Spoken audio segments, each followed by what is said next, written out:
Breaking news చూస్తున్నాం. IPL విజేతగా royal Challengers Bengaluru నిలిచింది.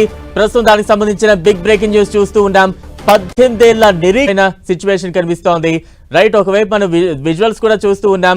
ఒక్కసారిగా ఆర్సీబీ విజయం సాధించడంతో అభిమానుల కేరింతలు పెద్ద ఎత్తున కనిపిస్తూ ఉన్నాయి. దానికి సంబంధించిన అప్డేట్స్ మనం చూస్తూ ఉన్నాం. తొలిసారి ఐపీఎల్ ట్రోఫీని బెంగళూరు టీం ముద్దాడిన సిచ్యువేషన్ కనిపిస్తోంది. ఇక మరింత అప్డేట్స్ అందించేందుకు మా ప్రతినిధి సునీల్ సిద్ధంగా ఉన్నారు. సునీల్, 18 ఏళ్ల నిరీక్షణకు ఐపీఎల్ సీజన్ 18 కి అటు రాజస్థాన్ బెంగళూరు తెరదీస్తుందని చెప్పవచ్చు.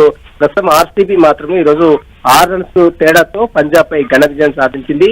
మొదటి నుంచి కూడా టాస్ గెలిచి బౌలింగ్ ఎంచుకుంది ప్రస్తుతం అయితే పంజాబ్ టీం. ఆ తర్వాత నిర్ణీత 20 ఓవర్లలో దాదాపు రన్స్ చేసినటువంటి ఆర్సీబీ ఒక్కసారిగా స్టేజింగ్ దిగినటువంటి పంజాబ్ మొదట కొంచెం తడబడింది. ఎంజల్ వుడ్ తో పాటు కునాల్ పాండే అద్భుతమైనటువంటి బౌలింగ్ వేసి పంజాబ్ బ్యాట్స్మెన్స్ ని పూర్తిగా కట్టడి చేశారు. అయితే ఇక్కడ మనం చూడొచ్చు, గతంలో ముంబై జరిగిన మ్యాచ్ లో అటు శ్రేయాస్ అయ్యారు, కెప్టెన్ గా ఉన్నటువంటి శ్రేయాస్ అయ్యారు అద్భుతంగా రాణించినప్పటికీ కూడా ఈ ఫైనల్ లో మాత్రం శ్రేయాస్ అయ్యారు అట్టర్ ఫ్లాప్ కావడంతోనే పంజాబ్ ఓటమి చెందిందని కూడా మనకు చాలా స్పష్టంగా అర్థమవుతుంది. లాస్ట్ కు శశాంక్ బాగా రాణించినప్పుడు కూడా అక్కడ పార్ట్నర్ ఉండకపోవడం, అదేవిధంగా స్టెయినిస్ అవుట్ కావడంతో అటు ఒక్కసారిగా పంజాబ్ బ్యాట్స్మెన్స్ అంతా కూడా పెవిలియన్ దారిపట్టారు. దీంతో అటు ఆర్సీబీ టీమ్స్ కి అటు విజయం మాత్రం సుగమంగా కనిపించింది. మొత్తం మీద బౌలర్లని ఏకదాటిగా ఎదుర్కొన్నప్పటికీ కూడా కునాల్ పాండే వేసినటువంటి అద్భుతమైన బౌలింగ్ తోనే అటు పంజాబ్ బౌలర్ బ్యాట్స్మెన్స్ ని పూర్తిగా కట్టడి చేసినట్టు కూడా చాలా స్పష్టంగా అర్థమవుతుంది. 18 ఏళ్ల నిరీక్షణతో ఒక్కసారి కూడా కప్పు గెలినటువంటి ఆర్సీబీ ఈసారి కప్పు గెలవడంతో ఆనంద బాష్పాలు అయితే అటు గ్రౌండ్ లో మొత్తం కూడా వెల్లువెత్తున్న పరిస్థితి. విరాట్ కోహ్లీతో పాటు మరోవైపు అద్భుతంగా పడిదారు కావచ్చు, మొత్తం టీం మొత్తం కూడా పూర్తిగా ఆనంద బాష్పాలతో మునిగిపోతున్నటువంటి పరిస్థితి. ఎందుకంటే 18 ఏళ్ల నిరీక్షణ విరాట్ కోహ్లీ అన్ని మ్యాచ్లు మనం చూస్తూ ఆసియా కప్ లో కావచ్చు, వరల్డ్ కప్ లో కావచ్చు, అన్ని కప్ లో గెలిచినటువంటి విరాట్ కోహ్లీ ఐపీఎల్ మ్యాచ్ లో మాత్రం ఇప్పుడైతే ఎక్కువ కప్పు కూడా గెలవలేదు. మొదటి నుంచి ఆర్సీబీకి ఆడుతున్నటువంటి విరాట్ కోహ్లీ ఎట్లాగైనా ఈసారి కప్పు గెలవాలనే ఉత్సాహంతో ఉన్నాడు. కాబట్టి ఈసారి అటు కెప్టెన్ పడిదారు ఉన్నప్పుడు కూడా మొత్తం మేనేజ్మెంట్ మొత్తం కూడా పూర్తి బాధ్యత మొత్తం కూడా విరాట్ కోహ్లీ తీసుకున్నాడు. మొత్తం మీద 6 రన్స్ తేడాతో పంజాబ్ పై మాత్రం ఐపీఎల్ ఫైనల్ సీజన్ 18 లో అటు ఆర్సీబీ మాత్రం ఘన విజయం సాధించింది చెప్పవచ్చు. బలరాం, సునీల్, అంటే ఫైనల్ మ్యాచ్ కి 191 పరుగుల లక్ష్యంతో పంజాబ్ అయితే టార్గెట్ ఇవ్వడం జరిగింది. ఈ టార్గెట్ ని కంట్రోల్ చేయడంలో కావచ్చు బౌలర్స్ పాత్ర ఏ రకంగా ఉందని భావించాలి?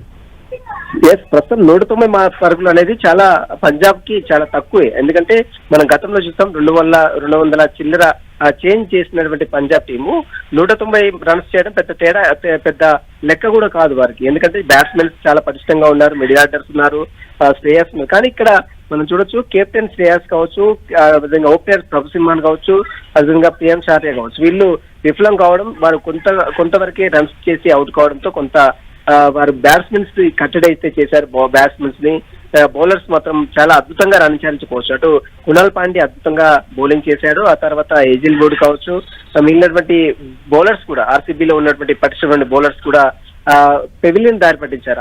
అటు పంజాబ్ మెయిన్ బ్యాట్స్మెన్స్ ఎవరైతే ఉన్నారో అటు కెప్టెన్ శ్రేయస్ కావచ్చు, మిగిలినటువంటి వారందరూ కూడా వెంటనే పెవిలియన్ దారి పట్టించినటువంటి పరిస్థితి మాత్రం మనం చూడొచ్చు. శ్రేయస్ రాణించకపోవడంతో ఈ రోజు పంజాబ్ టీం ఈ ఫైనల్ మ్యాచ్ సీజన్ 18 ని కోల్పోయినట్టు కూడా మనకు చాలా స్పష్టంగా అర్థమవుతుంది. ఎందుకంటే శ్రేయస్ అయ్యర్ ఒక్క రన్స్ మాత్రమే, 2 బాల్ ఆడి 1 రన్స్ మాత్రమే చేశారు. కాబట్టి ఇందులో చాలా లోటుగా పంజాబ్ టీం అయితే చెప్పుకోవచ్చు. ఎందుకంటే మిగిలినటువంటి ప్రియాంశ్ ఆర్య 24 రన్స్ చేశారు 19 బాళ్లకు, అదేవిధంగా ప్రభు సింహం 26 రన్స్ చేశారు 22 బాళ్లకు. పెద్దగా రాణించలేదు. ఎందుకంటే వీరిద్దరు ఓపెనర్స్ బాగా రాణిస్తారన్నప్పుడు, ఎందుకంటే గతంలో ముంబైలో జరిగిన మ్యాచ్ లో కూడా వీళ్ళు ఓపెనర్స్ పెద్దగా రాణించలేదు. కానీ ఈసారి ఇలాగైనా రాణిస్తారని చెప్పినప్పుడు కూడా వారు రాణించకపోవడం, అదేవిధంగా వీరి తర్వాత ఓపెనర్స్ తర్వాత అవుట్ అయినటువంటి ఇంగ్లీష్ 39 రన్స్ చేశారు 23 బాళ్లకు, అతను కూడా ఒక్కసారిగా పెవిలియన్ దారి పెట్టారు. ఆ తర్వాత వచ్చిన శ్రేయస్ ఒక్కసారిగా 1 రన్స్ చేసి 2 బాల్ ఆడి అతను కూడా పెవిలియన్ దారి పెట్టాడు. దాని తర్వాత వచ్చినటువంటి వెదరా కూడా జస్ట్ కేవలం 15 రన్స్ చేశాడు. ఆ తర్వాత శశాంక్ వచ్చాడు కాబట్టి అతను 61 రన్స్ చేశారు, నాట్అవుట్ గా ఉన్నాడు. ఆఫ్ సెంచరీ తీసినప్పుడు కూడా పెద్దగా అతనికి పార్ట్నర్ ఇవ్వకపోవడం, మార్కెస్ స్ట్రెయిన్ వచ్చాడు కానీ అతను ఒక్కసారిగా అవుట్ కావడంతో మ్యాచ్ మొత్తం కూడా పూర్తిగా స్వరూపం మారిపోయింది. స్టేనిస్ ఒకవేళ ఉంటే మాత్రం రన్స్ మాత్రం పూర్తిగా పంజాబ్ వైపే మొత్తం మ్యాచ్ టర్న్ అయ్యే అవకాశం ఉంది. కానీ స్టేనిస్ ఎప్పుడైతే అవుట్ అయ్యాడో మొత్తం మ్యాచ్ స్వరూపం మొత్తం కూడా పూర్తిగా ఆర్సీబీ చేతిలోకి వెళ్ళిపోయింది. మొత్తం ఆర్సీబీ మాత్రము పూర్తిగా 6 రన్స్, కేవలం 6 రన్స్ తేడాతోనే విజయం సాధించని చెప్పవచ్చు. బలరాం, సునీల్, మనం చూస్తూ ఉన్న ఈ సీజన్ మొత్తం కూడా బెంగళూరు చాలా కసితో ఆడుతుంది. ఎలా అయినా సరే ఈసారి కప్పు కొట్టాలనే ఉద్దేశంతో ఆర్సీబీ కనిపించింది. ఈ రోజు అది నిజం చేసిన సిచ్యువేషన్.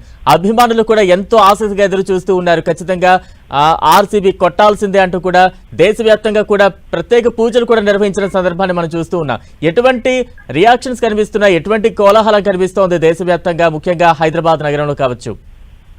మొదటి నుంచి కూడా ఆర్సీబీ ఈ రోజు విజయం సాధిస్తుందని పెద్ద ఎత్తున దేశవ్యాప్తంగా బెంగళూరు ఫ్యాన్స్ కాకుండా దేశవ్యాప్తంగా విరాట్ కోహ్లీ అభిమానులు మొత్తం కూడా రాష్ట్ర వ్యాప్తంగా ఎక్కడెక్కడ పూజలు నిర్వహించారు.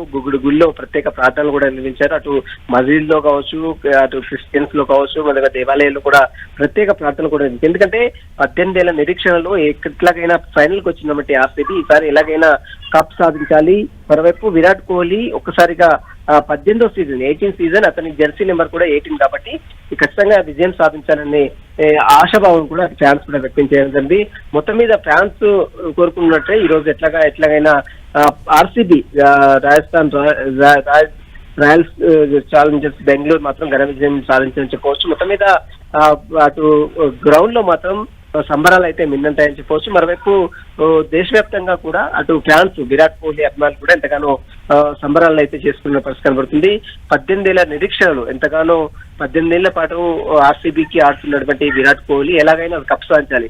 విరాట్ కోహ్లీ బ్యాక్గ్రౌండ్ ఒకసారి మనం చూసినట్లయితే ఆసియా కప్ గెలిచాడు, వరల్డ్ కప్ గెలిచాడు, మిగిలినటువంటి చిన్న ట్రోఫీ గెలిచాడు, 2020 వరల్డ్ కప్ గెలిచాడు. కానీ ఇప్పుడు ఐపీఎల్ లో ఇంతవరకు ఒక్కసారి కూడా కప్ గెలినటువంటి విరాట్ కోహ్లీ ఆ కళ కూడా నెరవేరం కావడంతో ఒక్కసారిగా విరాట్ కోహ్లీ కూడా ఆనంద బాష్పాలు వ్యక్తం చేసి అతనికి ఒక్కసారిగా మ్యాచ్ గెలవడంతో కన్నీరు పర్వతమయ్యారు.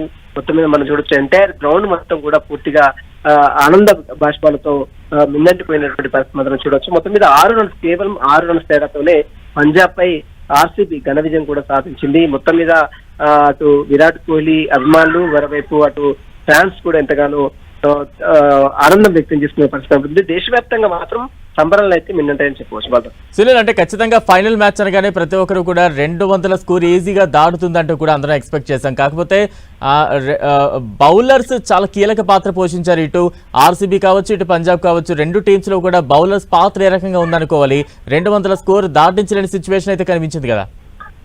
ఖచ్చితంగా ఆర్సీబీ బ్యాట్స్మెన్స్ ని పూర్తిగా అటు పంజాబ్ బౌలర్స్ పూర్తిగా కట్టడి చేశారు. ఎందుకంటే స్కోర్ మనం చూడొచ్చు ఒక్కసారిగా 200 చిల్లర చేంజ్ అవుతుందని అందరూ భావించారు. కానీ లాస్ట్ హర్షదీప్ సింగ్ వచ్చిన తర్వాత ఒక్కసారిగా లాస్ట్ ఓవర్ లో 3 వికెట్లు తీయడం, కేవలం 3 రన్స్ ఇవ్వడంతో స్కోర్ మొత్తం కూడా పూర్తిగా 190కే పూర్తిగా వారు కట్టడి చేయడం జరిగింది. ఆ తర్వాత 190 టార్గెట్ తో బ్యాటింగ్ దిగినటువంటి పంజాబ్ టీమ్స్ బౌలర్లను కూడా అంటే భువనేశ్వర్ కుమార్ కావచ్చు, మరోవైపు 2 వికెట్లు తీశాడు.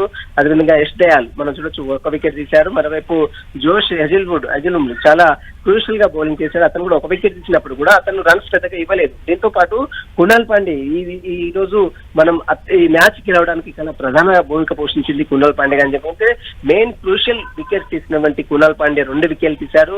ఆ తర్వాత సూర్య శర్మ కావచ్చు, అదేవిధంగా షెపర్డ్ కావచ్చు, వీరు షెపర్డ్ 1 వికెట్ ఇచ్చినప్పుడు కూడా శర్మ అత్యంతగా బౌలింగ్ వేసి కేవలం కొంత రన్స్ మాత్రమే కన్సిడర్ చేశారు. కేవలం 2 ఓవర్స్ వేసి కేవలం 19 రన్స్ మాత్రమే ఇచ్చారు. అంటే ప్రతి బౌలర్ కూడా పటిష్టంగా రాణించిన నేపథ్యంలోని ఆర్సీబీ ఘన విజయం సాధించింది మనకు చాలా స్పష్టంగా అర్థమవుతుంది. మిగిలినటువంటి బౌలర్స్ మొత్తం కూడా అంటే బౌలర్స్ వేయడంతోనే బ్యాట్స్మెన్స్ పూర్తిగా కట్టడి చేసినట్టు కూడా ఇలా ఇక్కడ మనం చెప్పవచ్చు. మొత్తం మీద మనం చూడొచ్చు శ్రేయస్ అయ్యర్ కెప్టెన్ గా కేవలం 1 రన్స్ తీసి పెవిలియన్ దారి పట్టడంతోనే ఒక్కసారిగా పంజాబ్ టీం మొత్తం కూడా స్వరూపం మొత్తం కూడా పూర్తిగా మారిపోయింది. ఆ తర్వాత వచ్చినటువంటి బదీరా కావచ్చు, ఆ తర్వాత వచ్చినటువంటి శశాంక్ సింగ్ ఆడినప్పుడు కూడా అతనికి సరైనటువంటి పార్ట్నర్ ఇవ్వలేకపోవడంతోనే ఈ మ్యాచ్ దంతరంగా ఓడిపోయిందని మనం చాలా స్పష్టంగా అర్థం చేసుకోవచ్చు. సునీల్, అంటే ఎలా చెప్పొచ్చు అంటే రిజల్ట్ ముందే ఊహించిందిగా భావించచ్చా? ఎందుకంటే ఆర్సీబీ వర్సెస్ పంజాబ్ అనగానే చాలా మంది ఆర్సీబీ వైపు ఎక్కువగా మొగ్గు చూపిన సిచ్యువేషన్. పంజాబ్ కూడా చాలా మంచి పెర్ఫార్మెన్స్ తో ఫైనల్ వరకు చేరుకుంది. కాకపోతే కొంత ఒత్తిడికి లోనైందని భావించచ్చా పంజాబ్ ఇక్కడ? ఖచ్చితంగా, ఎందుకంటే ఫైనల్ మ్యాచ్ అంటేనే ఒక ఉత్కంఠంగా జరుగుతుంది, నరాలు తెగిపోయి ఉత్కంఠంగా కొనసాగుతుంది. మనం గతంలో క్వాలిఫైర్ 1 లో చూసాం పంజాబ్ టీమ్ ని చిత్తుగా ఓడించిన. సునీల్, నేను మళ్ళీ మీ దగ్గరకు వచ్చే ప్రయత్నం చేస్తాను. ప్రస్తుతం స్పోర్ట్స్ అనలిస్ట్ చంద్రశేఖర్ గారు మనకు అందుబాటులో ఉన్నారు. చంద్రశేఖర్ గారు, ఏ రకంగా చూడాలి, రిజల్ట్ ఏమనిపిస్తోంది? పంజాబ్ ద్వారా ఓడిపోయింది, అందులో ఏముంది, క్లియర్ కట్ ఇట్ ఈస్. ప్రభుషందార్ Singh culprit for Punjab defeat. Sonal Pandya వచ్చిన వెంటనే ఫస్ట్ ఓవర్ లోనే ఆ రకమైనటువంటి షాట్ కి స్టెప్ అవుట్ అయ్యి లాస్ చేయాల్సినటువంటి అవసరం లేదు. Because things are going well. అప్పటికే అతను యాక్చువల్ గా రియాన్ షార్యా అవుట్ అయిపోయాడు. సో కాబట్టి రెస్పాన్సిబిలిటీ తీసుకోవాలి. ఒక లైఫ్ లభించింది 9 మీద. షెఫర్డ్ క్యాచ్ వదిలిపెట్టాడు హ్యాజల్వుడ్ బౌలింగ్ లో. So he has to take the responsibility. But అది లేకుండా ఇర్రెస్పాన్సిబుల్ షాట్ ఆడి అక్కడి నుంచి వాళ్ళ డౌన్ ఫాల్ అనేటువంటిది స్టార్ట్ అయింది. బికాస్ తెలిసినటువంటి పంజాబ్ కి బెంగళూరుకి ఉన్నటువంటి తేడా ఏంటి అంటే, బెంగళూరు బౌలింగ్ వెరీ స్ట్రాంగ్ ఉంది అనేటువంటి విషయం. సో అది అక్కడైతే కనుక తర్వాత శశాంక్ కి ఇంకొక ఎండ్ లో సపోర్ట్ ఇవ్వాలి అనేటువంటి ఇది లేకుండా అటు వచ్చిన వెంటనే స్టైలిస్ ఒక 6 కొట్టాడు. మళ్ళా ఆ రకమైనటువంటి షాట్ కి ప్రయత్నం చేసి అవుట్ అవటం. సో కాబట్టి వికెట్ మీద నిలబడాలి అనేటువంటి స్పృహ లేకుండా పంజాబ్ ఈ రోజున బ్యాటింగ్ చేసింది. Even captain should take the plane. Iyer ఆ రకమైనటువంటి స్లాష్ షాట్. వాల్పైర్ 1 లో హ్యాజల్వుడ్ కి ఎలా ఆడాడో ఈ ఫైనల్స్ లో షెఫర్డ్ ఆ రకమైనటువంటి షాట్ ఆడటం. సో కాబట్టి ఈ రకంగా పంజాబ్ వాళ్ళే తెచ్చుకున్నారనుకోవాలి. వాళ్ళ ఓటమిని వాళ్ళే పొందేసుకున్నారు. Because it is nothing but the short selection లో జరిగినటువంటి లోపాలు. రైట్, థ్యాంక్ యూ చంద్రశేఖర్ గారు.